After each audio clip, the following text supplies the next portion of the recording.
सफर कभी मुकम्मल नहीं होते जब तक धड़कन चल रही है, सब जारी है। السلام علیکم کتونکو څنګه یې ښه برابر یې امید لرم ښه به یې الله یو ښاد او آباد ساته الله یو کامیاب ساته هر ځای چې یې مدینې ته روان یو انشاءالله د مدینې په سفر باندې یو نو کله چې عمره وشي او خلک بیا د مکې نه مدینې ته ځي نو په لاره باندې یو لاره غالبا 3 نیمې ګنټې ده او ماشاءالله مدینې ته به ځو او څومره چې هم په لاره باندې زیارتونه یې صحیح ستاسو سره به یې راوځای کوو انشاءالله.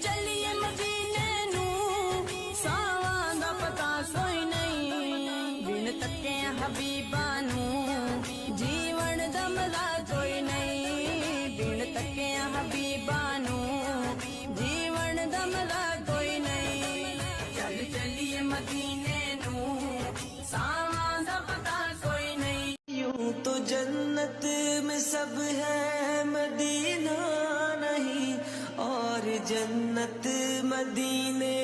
में मौजूद है हमने आँखों से देख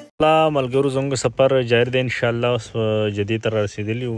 په لاره باندې چې کله نبی اکرم صلی الله علیه وسلم د مکې نه مدینې نه هجرت وکړو که نه نو په لاره باندې چې مسجد قبا راځي نو په هغه ځای کې نبی اکرم صلی الله علیه وسلم وخه چې کله ستړې شوه او راوغورځېده نو هلته هغوی بیا دمه وکړه او نفل یې وکړه هلته 2 رکعته مدینه کې دننه یو او که خیر مدینې ته رارسېدلي یو او انشاءالله ستاسو سره به راځای کوو دا څومره چې مخې ته مونږ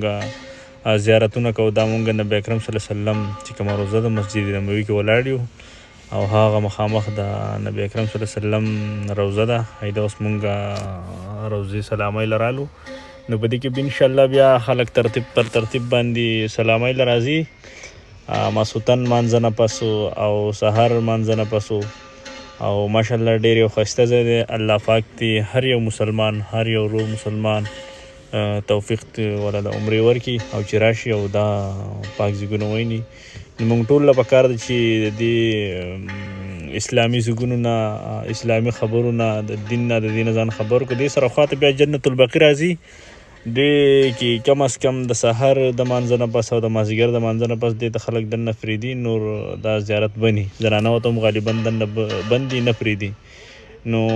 چې مدینې ته راشي انشاءالله نو دا 365 نمبر ګیټ سره دې غاړې ته بیا مخامخ جنت البقیع دی او د خطبه ټایمونه دي د هغې نو دې کې بیا دننه صحابان چې کوم دعاګانې ورته کوي خلک ځان لپاره دعاګانې کوي نو انشاءالله مخې ته به ستاسو سره چې څومره زیارتونه دي راوځای کوو به بیا انشاءالله اوس مونږ دلته کوم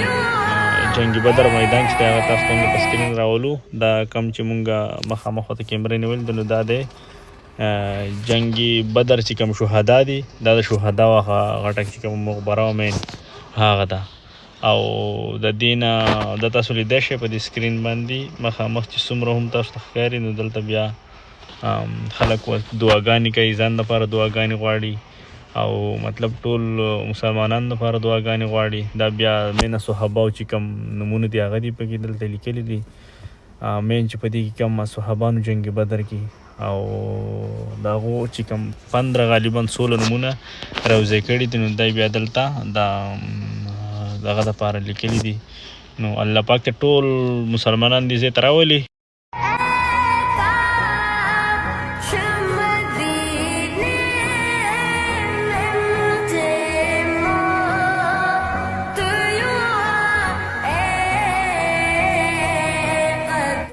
बदर के मैदान में जब मेरे नबी ने सहाबा से पूछा हम तो 313 और वो 1000 हमारे पास तो हथियार नहीं और वो हथियार वाले की करिए घर चलिए या लड़िए की करिए तो मिकदाद बिन अस्वद खड़े हुए या रसूल अल्लाह फिर हम बनी इसराइल नहीं है कि हम कहें इज़हब व अंत रब्बुका फक़ातिला इन्ना हाहुना क़ाइदून हम वो नहीं है कि जो यूं कहेंगे आप जाएं और आपका रब जाए और आप खुद लड़ें जब विले हो जाओ तो सानू बुला लो या रसूल अल्लाह इज़हब अंत व रब्बुका फक़ातिला नहनु मआका मुक़ातिलून या रसूल अल्लाह आप कदम बढ़ाएं हम आपके साथ हैं आपका रब आप चलें हम आपके साथ हैं आपके आगे हमारी लाशें गिरेंगी आपके पीछे हमारी लाशें आपके दाएं हमारी लाशें गिरेंगे, आपके बाएं हमारी लाशें गिरेंगे। वनुस्लिमुहु हत्ता नसरा हौलहु वनज़हल अन अबनाइना वल हलाइली। आप पर हाथ उस वक्त पहुंचेंगे जब हम